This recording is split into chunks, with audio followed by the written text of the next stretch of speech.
अस्सलाम वालेकुम dear parents, कैसे हैं आप। उम्मीद करती हूँ बिल्कुल खैर खैरियत से होंगे और अपने बच्चों के साथ बहुत ही खुश होंगे। आज बच्चे ने क्लास में गाफ से शुरू होने वाली एक कहानी सुनी, तस्वीरें देखी, गाफ की शक्ल की पहचान की, उसको पढ़ना भी सीखा, लिखना भी सीखा, स्ट्रीम एक्टिविटीज़ भी की और साथ ही साथ उसने क्लास वर्क को भी बहुत अच्छे तरीके से मुकम्मल किया है। अब आपने बच्चे की डायरी चेक करनी है। उस डायरी में आपने देखना है कि बच्चे को आज होमवर्क क्या मिला है। उस होमवर्क को आपने अपनी अंडर ऑब्जर्वेशन करवाना है।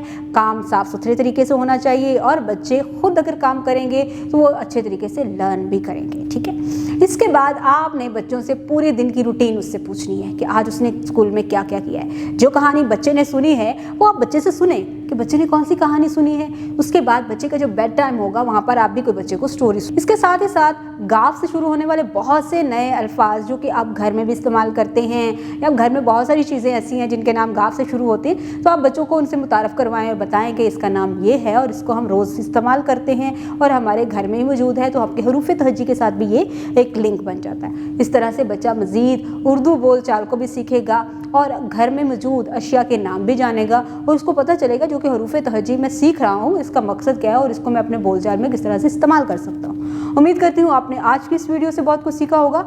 मज़ीद सीखने और जानने के लिए हमारे साथ रहेगा। मिलते हैं अगली वीडियो में, तब तक के लिए खुदा हाफिज़।